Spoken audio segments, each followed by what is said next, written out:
So, Tom, I want to open it up. First, let us know how you're doing, how you're faring. Kali, I hope you can hear me. We can hear I'm you. doing good. I'm doing good. It's basically it's the end of the day over here. It's about 11 o'clock in the evening. Our small delegation here just got back from dinner, and it's really good to be here in the car again. I've been here a couple of times, and yeah, met some good people again, and a lot of things happening here. And I call it, in many ways, a decolonization process in Africa. And I'm here for the governmental corporate type of World Water Forum. It's controlled by the World Water Council. And we have to always keep intel on what they're up to. But also we're here in the alternative World Water Forum space.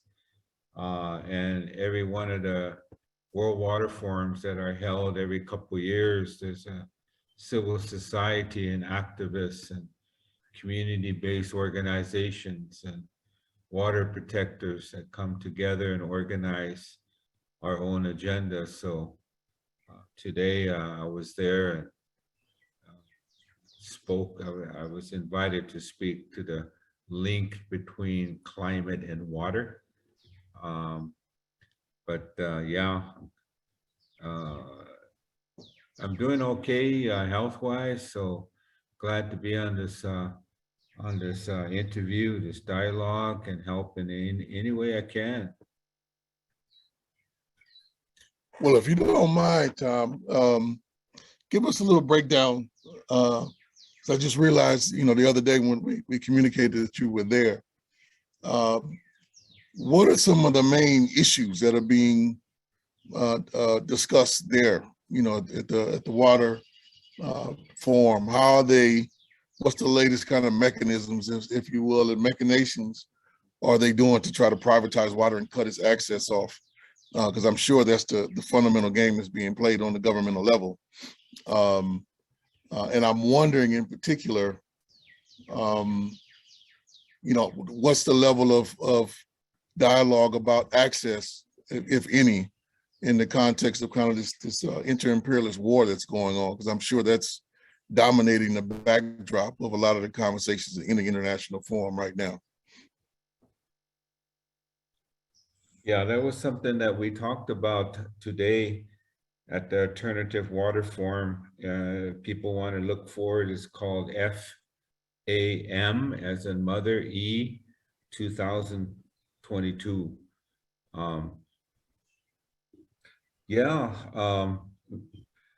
One of the things I talked about is the concepts of water is life and what that means.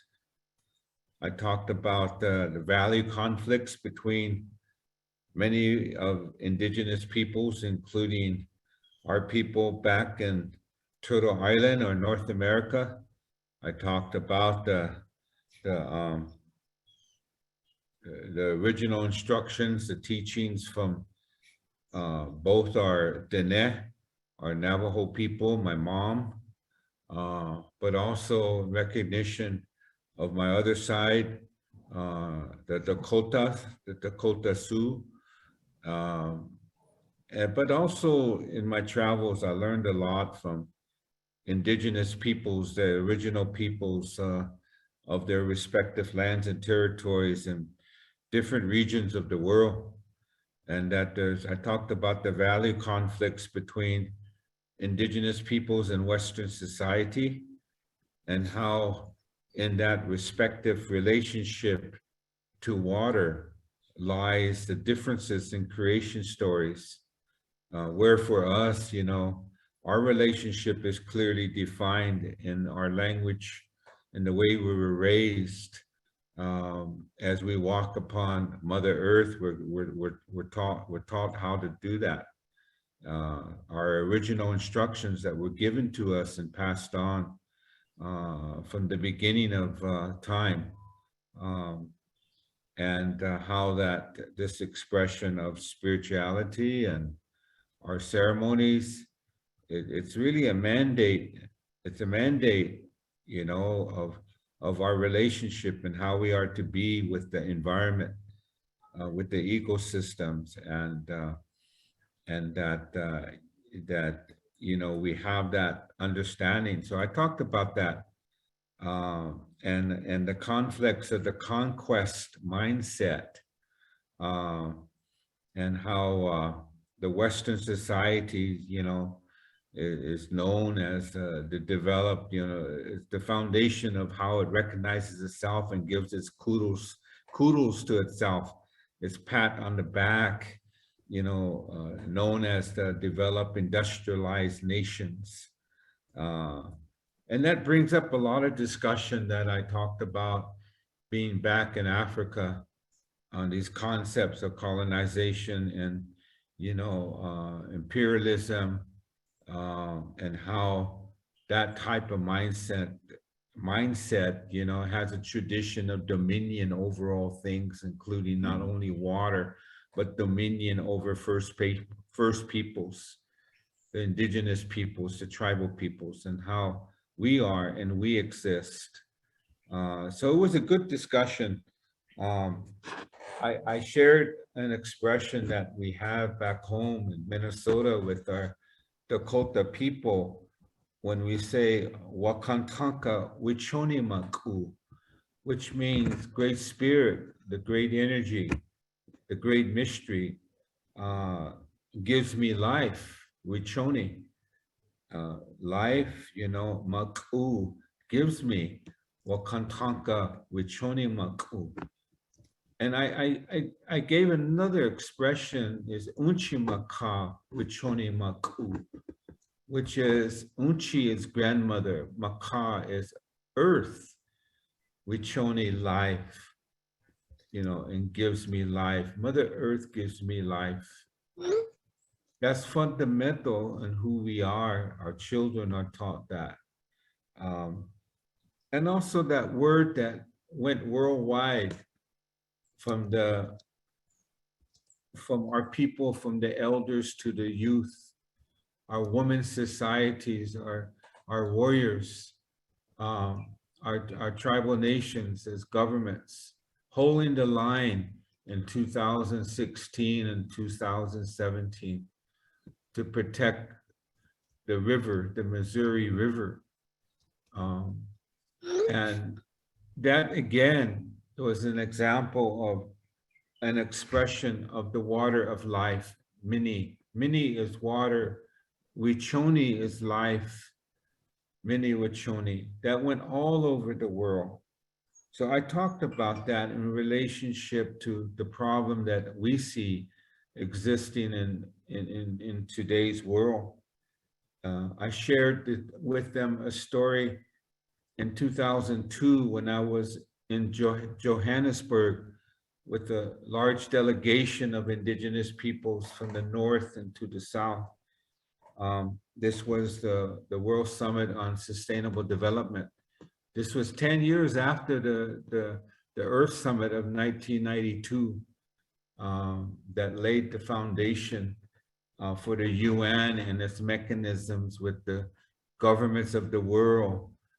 Not only the governments of the world, but we saw what took place not only beginning in those times of the 90s, but into the 2000, 2002, and then Rio Plus 20, 10 years after that is the takeover by corporations in these United Nations meetings. And I talked about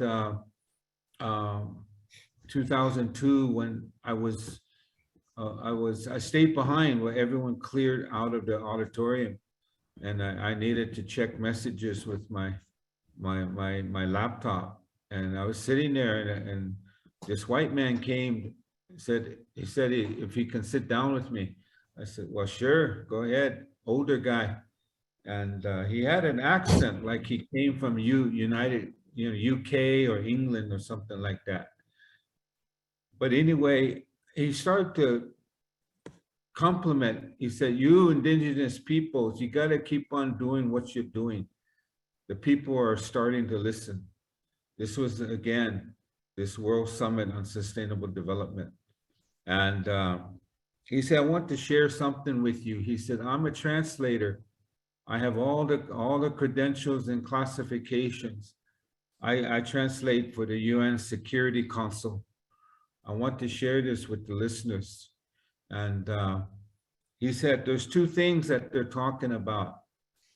And the world doesn't know that because it is something that concerns the security of the governments of the world. He said, you know what those two issues are? And I kind of suspected, but I kind of said, no, I don't know, tell me. And he said, the two big issues that they're looking at that affects the national security, and they're already projecting decades ahead. And he said those two issues is energy and water. That energy and water is going to lead to warfare. And they're concerned about the security of the world, especially though the industrialized countries, you know, the US, Europe. And that was interesting because, you know, there was already scientific predictions of global warming, you know, the extreme weather events coming about, droughts, diminishment of glaciers and rivers, groundwater levels, you know, flooding, you know, all these were starting to be talked about by our indigenous peoples too. So, you know, I shared that today at this alternative water forum.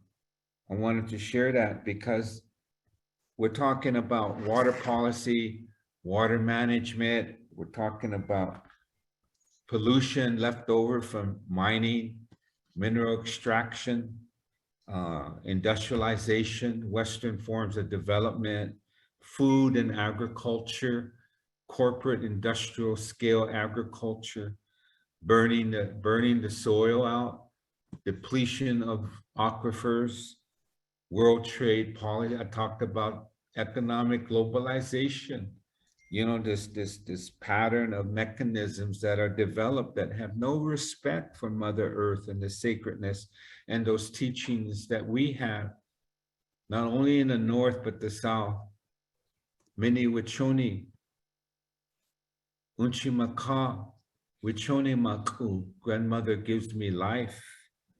So I talked about that because that led to this, you know, the corporations. I talked about, you know, this issue of finding, we've been working with a couple NGOs, Oil Change International, Rainforest Action Network, Bank Track, and we just released a report, fossil fuel finance report, Banking on Climate Chaos.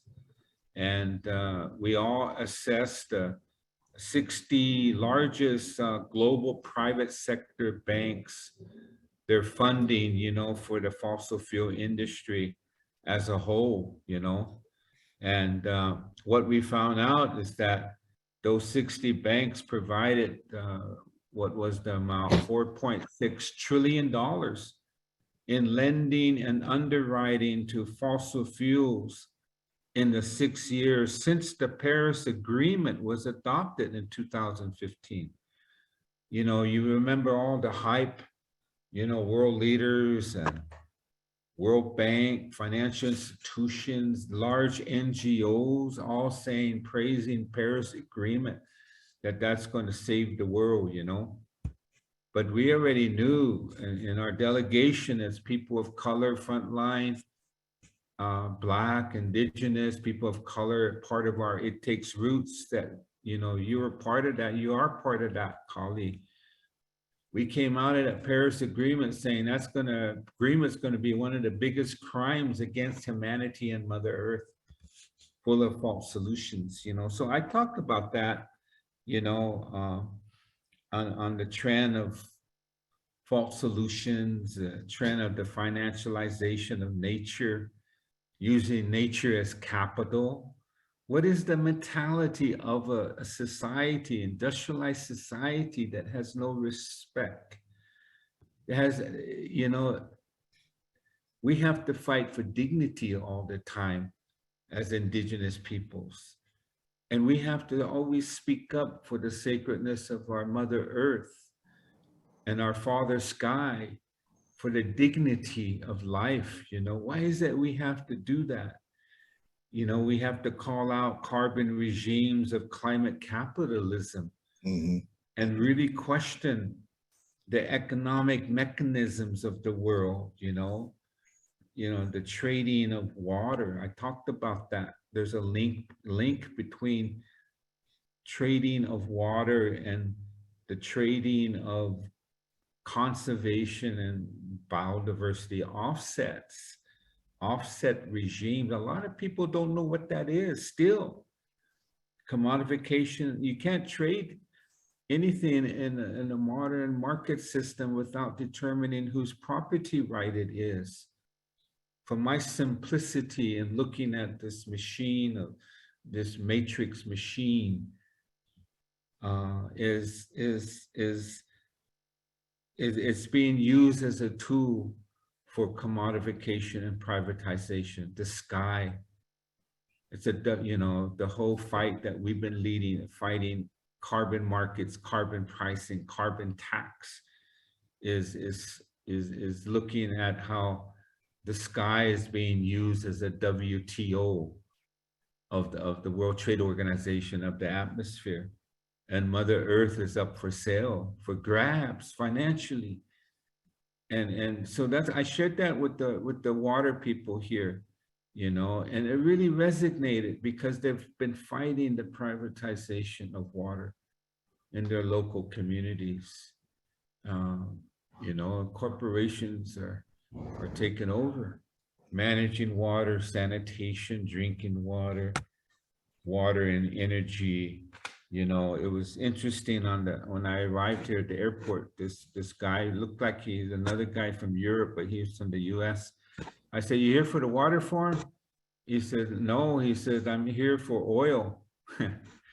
And I kind of chuckled. I said, "You know, oil and water don't mix." And he chuckled and he said, "Yeah, that's right." And he went his way, you know. So that's why I think I wanted to kind of share that, talking about this conflict of the conquest mindset, you know, business as usual, even the system developing and using geoengineering technologies like carbon capture and storage. You know, where I come from in Minnesota, one of the mining industries getting a multi-million-dollar grant for carbon storage from the Department of Energy. And now the pipelines, you know, are for transport of carbon pipelines. So what is this mentality of an extractive economy, a mindset of conquest, of control of all of life itself? You know, and then they use mechanisms as scams for people to think that, you know, technologies is the answer, or carbon markets is the answer to cut emissions at source. But I keep finding studies that says it is not, those mechanisms aren't cutting emissions at the level that we need to keep life, you know, in survival. So I talked about ethics. We just launched an Indigenous Water Ethics Initiative. It's not on our website yet because we've been talking with people over here first and kind of learning on what is the narrative and our strategy as we're lifting up the need for ethics, values, you know, on our relationship with water. humanity's relationship with water, to challenge those concepts of dominion, dominion over Mother Earth, dominion over all life and all things. Then that lifts up the issues of patriarchy. You know, man feels they have dominion over everything. And I see that at the World Water Forum, the main corporate governmental event, but it really is inspiring to see people of the of the land, people that come together and are starting to see that they need to organize and organize strategically to confront this, and the relationship between, you know, this a lot of these systems and that violates those principles that violate our women throughout the world, and the relationship with water. And I shared just a little bit with back home in Minnesota. The women are the keepers of our water. Our men are the keepers of the fire. And the same way that the world objectifies our woman, the world objectifies Mother Earth, and that we have to do something about those fundamental concerns, the conflicts of a conquest mindset, you know, and the objectification of the natural world. Water is sacred. I don't see that happen. I don't see solutions changing. You know, right now, the dynamics of colonization which has been internalized, you know, demand that we as indigenous peoples are not entitled to our own thinking. It's the same thing in the struggle of fighting racism, you know, a system that says Black folks aren't entitled to their own thinking. You know, the Latinos aren't entitled to their own thinking. The Asian people that came over aren't entitled to their own thinking. You know, we're confronting this concept of we're all criminalized. You know, the pipeline, another pipeline from our many of our indigenous Black people of color is the pipeline into the jail, the prison systems, you know. So we have to make all this link on how we're part of changing a mindset of conquest, and what are the protocols for us to share our high consciousness with a society that cannot and will not comprehend it. You know, I've consulted with elders in when we started our Indigenous Environmental Network, you know, we can't do this work, protecting environmental protection, without lifting up indigenous knowledge. And we have to revitalize and restore our relationship, who we are. You know, colonization and its acculturation and assimilation and concepts of internalized oppression, you know, has been really effective, that we have to really fight and fight and fight to be who we are, to get back who we are.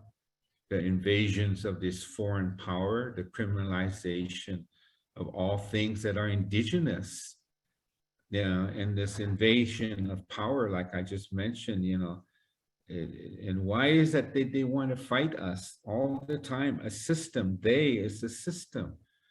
You know, when we talk about our life ways, we talk about our children and our women, our elders, you know, education and the way that we govern ourselves, our expression of our spiritual knowledge, our family systems, the role of our gender roles, you know, with our women, our men, and our two-spirit, you know, and understanding that relationship. We talked about that in 1991 at the first People of Color Environmental Justice Leadership Summit in DC in 91. As Indigenous people, we talked about it being a relationship, a knowledge of how we are to work together, So those are things that I briefly talked about today, and how militarization is part of this whole thing. You know, when we had youth and elders standing up at DAPL, the Dakota Access Pipeline, on the lands of the Hunkpapa Lakotas, in Standing Rock, North Dakota. Uh, you know, why is it that they had to bring in their military, their police state, and criminalize us, and just tempting people, you know, tempting our people to resist them, you know? But we were told by our elders that's not our way, is that we have to stay true to our spiritual teachings. They told us to stand there in peace. And so we did that, you know. So yes, I just want to sum up now, and if you got questions, you know, Always a because ton of questions, Tom, but I think this was good. I mean, I think from this, I think my key question is, how have you seen the growth and the kind of the transformation of the consciousness in the movement from like 1991 till now? You know, because there's a shifting the mindset to get folks to understand that it's not just a change in policy, but it's a change in values, and a change in the worldview, how we approach dealing with the crisis. You know, that takes some time. Unfortunately, the way the UN is managing the system, they're exhausting the time frame. We have to correct a number of different things. I mean, the report that they just came out with, was it the IPCC just came out with in February, said that the pace of climate change is far exceeding anything that their earlier models, you know, kind of predicted, and that we're well on pace to exceed, you know, the kind of the 2.0 or even the 1.5. But I, for one, I know I've seen, having been around and been involved, you know, for a good chunk of that time, I have seen some shifts in the mentality and the consciousness within the movement, and I think that needs to be recognized. And I'm wondering how you have seen that, and how you're seeing that playing itself out, you know, in Dakar or in Glasgow, you know, where the nation states and the corporations are still, you know, just moving with their market mentality, their commodified society kind of orientation. But, you know, the growth on our side, how have you seen that and it's kind of gaining in strength and momentum?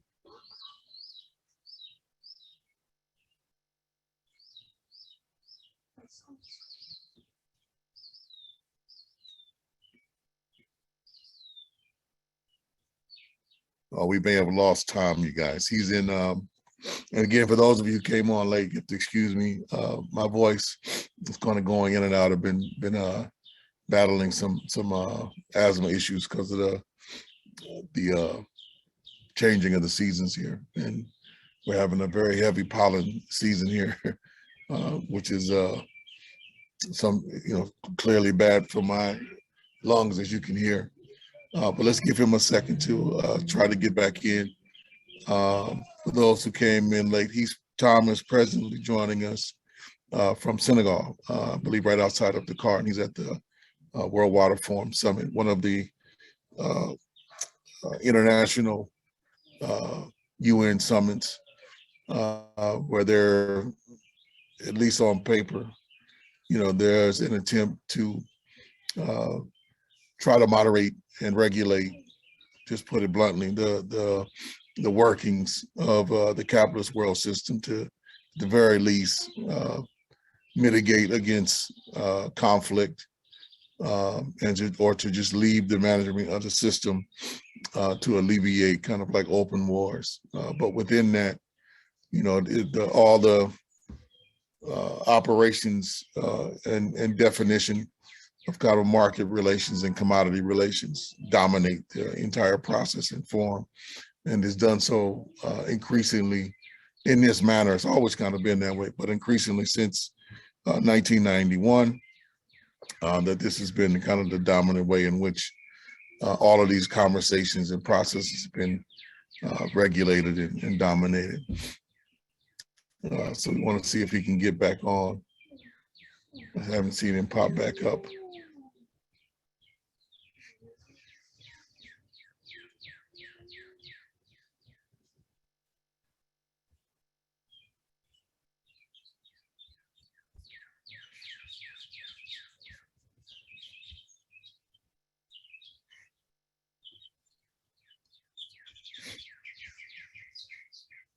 Let me see if I can text him and see if he's still there.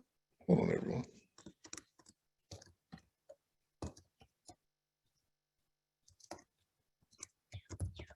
Colleague. Yeah. Colleague. I'm here. Can you hear me? Yeah, I'm back. I got disconnected. 3G in this area. Yeah. I think that's be 3G in a lot of areas. It would be similar to in Mississippi. But I don't know how much of my question that you got, Tom, before you got dropped. The question really was about consciousness and the development of consciousness of our movement, right? The movement for climate justice, for earth justice, and how you've seen the transformation of consciousness over time, and how do we contrast that, with the quickening of the kind of catastrophe that we see happening with the by all indications and all reports, even out of the UN itself, climate change quickening, right? And the government clearly not moving in pace with what the science, what the facts, and what our eyes clearly tell us is going on. So I wanted to just to ask a question about that, from your perspective, putting in this work for this long. Yeah. No, it's a great question. I wish I had really easy answers to that. But, this stuff is, everything I talked about is like serious life and death stuff, It's right there, it's confronting us. And,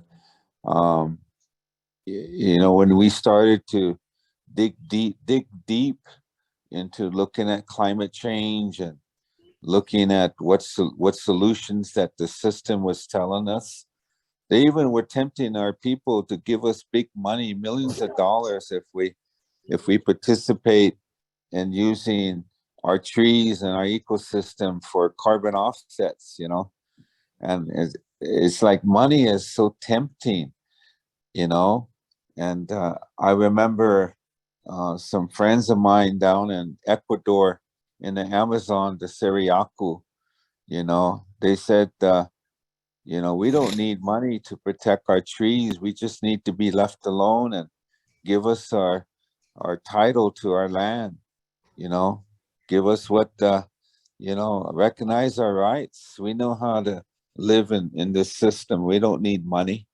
Mm-hmm. And I like that. That resonated, because what I've seen in the North, within some of the struggle, the communities in struggle, is around the concepts of how do we build our power? What does that really mean, as building our power? But also, how do we confront the concepts of wealth, concepts of wealth and money, economics, and I saw a lot of our community groups, our organizations that have membership constituency, starting to really dig down deep on how do we flip that around, the concepts of wealth. What is wealth to us? Mm-hmm. And what are the mechanisms for building sustainability in our community, whether it's in the city or whether it's out in the rural area with country folks and, our tribes, our indigenous peoples, and how do we disconnect, from a system that is a system of oppression? These are things that I really inspires me as I look back just within the past 10 years of different alliances that have been formed, different coalitions, because that's part of building power, sourcing up and base building from the community, and constantly having communication and meetings. It's hard work, you know, and you know, what are we fighting for? You know, when we say we're fighting the bad, you know, fighting the bad and bringing in the good, and have concepts of what does that mean, bringing in the good or having the good life. For REN, we went through a process of pulling out all the teachings and advice that's been given to us at the Protecting Mother Earth conference since the 90s. And that helped us to define what just transition means to us as Indigenous peoples, to go through that process. And what does that mean to us, just transition? And so it's deeper than decolonization. And we're still going through a process and working with communities on addressing that. So that's how we're confronting it, building our own food. I mean, raising our own food systems. You know, here at the water, you know, people are talking about agriculture. They're talking about, you know, agroecology. They're talking about a way to grow their own food, feed their own people. I like that. You know, that's building power. So that I was thinking of that when you spoke. For us as Indigenous peoples, you know, it's lifting up our teachings on who we are, our spiritual relationship to the sacredness of Mother Earth. If our children don't know what that relationship is, it's really difficult for our children as they get older to be tempted by the handouts of capitalism and an industrialized mindset, a fossil fuel economy, etc., and not looking at how do we build a living regenerative economy, an economy that respects life itself, and that's kind of where we've been kind of focusing on as we still take on fossil fuels, as we still take on a toxic chemical industry that's killing our people. Yeah. Could you say just a little bit more about the process of IE in developing the just transition framework, you know, that you all have been working on? As you know, I've been, you know, have been involved in a couple of writing projects around trying to give some more definition to just transition, and my main concern has been trying to make sure that this is a framework that cannot be easily appropriated and then, you know, used against us, you know, by the corporate forces, the capitalist forces, the states. And we've been, myself and others who've been involved in some of these projects have been trying to take really the lead of IEN in our understanding, you know, of the Indigenous teachings and knowledge that you're bringing forward. But, you know, as someone who people who, you know, been very much ensnared in the construction of industrial society. I mean, we were literally, my ancestors were literally some of the first capital used to create and get that system afloat. You know, there's aspects of our understanding that we know we want to challenge further to get back into a system where not only where, you know, we have the ability to exercise and practice self-determination, but, you know, there's we've learned from some of the experiences of the 20th century that some definitions of that are just about incorporating yourself into kind of this industrialized orientation, which is very much predicated on the extraction of natural resources from the earth and not being in balance or in harmony. So from my perspective, there's still a lot to learn, both from the struggle for that aspiration for self-determination, but learning from some of the mistakes that were made and have been made in the past around how the independent nation states of, say, like Africa or the Caribbean have practiced that to this point that I think have fallen far short of where we wanted to go. And in terms of determining our own lives and not being able to extract ourselves from the capitalist and imperialist world system. So really want to learn and draw from that knowledge on a broad level. So hoping, Tom, that you can kind of, I know it's incomplete as you just said, and it's still a process, but breaking down some of those principles that you all have developed to this point. Yeah.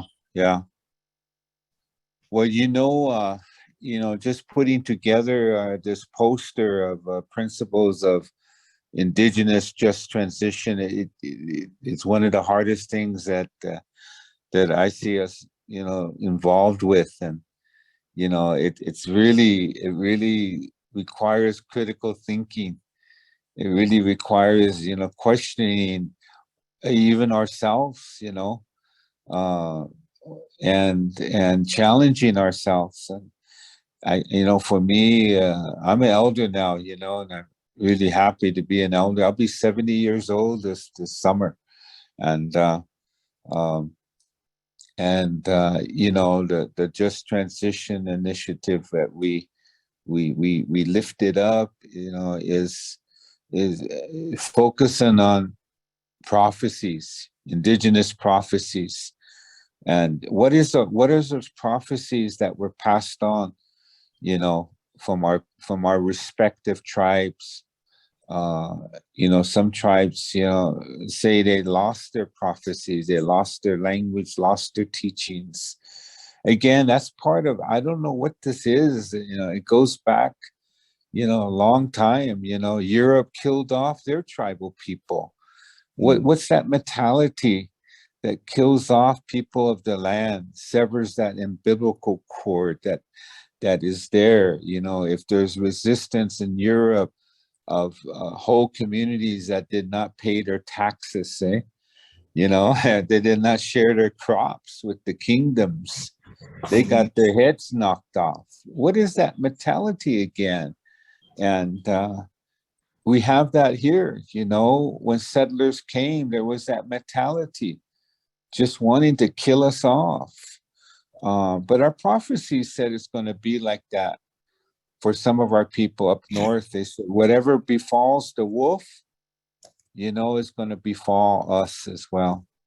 Somehow, humans that come are going to be afraid of nature. They're going to be afraid of the night. They're going to be afraid of the forest, of the wild. When I went to South Africa, I talked to folks, similar things. Somehow, there was the romantic, people from England about Africa, but the spirit of Africa, the spirit of the Turtle Island, that spirit of is strong. It can drive men crazy. But I look at things like that, at prophecy, and that is important.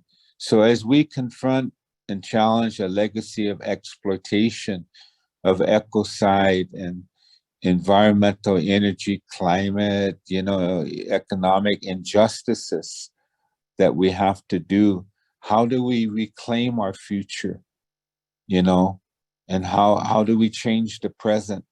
What's our strategy? That's been really difficult, because we have to work with our elders, our people. We are a grassroots organization, IEN.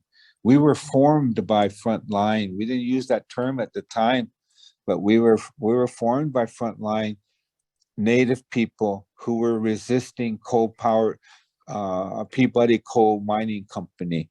We were formed by people taking on the U.S. government in Nevada with gold mining, you know, and rounding up all the horses of the Dan sisters, you know, things like that, you know, Alaska, all over. So I want to say that, you know, it takes that concept of building our spiritual strength. People ask me, how do you make it? I said, you know, if I didn't have a sweat lodge, if I didn't have our Sundance, if I didn't have these spiritual ways and ceremonies, encouragement from spiritual people within my culture, I said, I would, you know, I don't know if I'll be able to do this kind of work, you know. And I think that the system knows that somehow they want to kill us off in our relationship, in our language and ceremony. You know, they want that, you know, they want to kill that off. So transition, I remember a quote said one time, transition is inevitable, justice is not. I like that. I just love that term. Yeah, and part of that, part of what, you know, part of this issue of our principles, we have to talk about first is what is our responsibility? What's our relationship and our duties as Indigenous peoples in that relationship with the sacredness of our Mother Earth, our Unchi Maka, our Grandmother Earth, but Father Sky? It's a creative principle.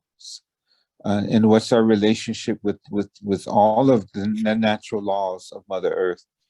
What does that mean? And the teachings to be in peace and to ensure harmony with the circle of life. We're taught that. And that Mother Earth is a living female organism connected to the moon cycles. We understood those things. And that water is the lifeblood. I talked a little bit about that today here. And these women were there, and they're tribal women here in Senegal. They came, there were about 20 of them. And one of the facilitators said, these women that come, they're rebuilding their culture and who they are. And elders in that circle. I went and sat with them after I presented, and they just smiled like our grandmothers, like my aunties back home. I felt right at home with them. They wanted me to sit with them, you know. And yeah, so I see strength like that happening. They're taking on the system by rebuilding the culture relationship. They make medicines. They're talking about later how they need the water to make medicines, and the plants and the roots that they gather here in Senegal. So we have to talk about responsibilities and relationship, and what that means, our relationship to Mother Earth. And then for us, we talk about sovereignty, our self-determination, our inherent rights, sovereignty, and assertion of our self-determination over our ancestral waters, lands, and territories. When I'm here, I'm just a little kid here, you know. I'm familiar with our territories, our lands, our struggles, our fights. And the people here, like these women and other elders, this is their land, you know. I respect that. I'm just a little kid here. If I go to Southeast Asia, same with struggles there, you know. So we're taught those things, you know, on how we support people in their struggle and their fights for self-determination over their ancestral waters, lands, and territories. So that's, that I can speak to this, you know, a lot more and a lot deeper. The relationship to food, rebuilding our woman economy. One of our staff at the Bemidji, Minnesota office is using terminology feminism And we're having that dialogue with our women leaders. Some women don't use that word feminism from an indigenous perspective. So we're working those things out, building curriculum that's put together by women. And but in Minnesota, it's also, you know, looking at what is the economic system traditionally that existed, that was a woman economy system, and how do we support bringing that back? And what is the role of men in our communities as well? Men were the hunters. They were the, you know, they went on and got the food and things like that. And if that system doesn't exist anymore, what is the role of our men? How do they feel proud of who they are?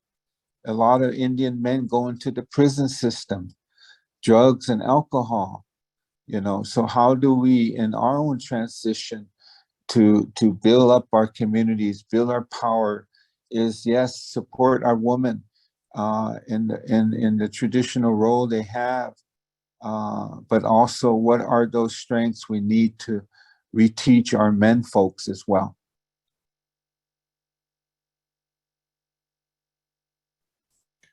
Well, I want to thank you for that, Tom. Normally we would do a Q&A during this portion of the time, but Tom, I want to ask you if we could bring you back to go a little bit deeper in a couple of months time and look at some of the different processes and going to ask everyone's patience around ending here today. Reason being, as I was mentioning, some people just, you know, continue to come on. I want to thank everybody for coming on. But my asthma is kicking my behind today, and my chest is just getting more and more tight, I think, as the pollen is settling down.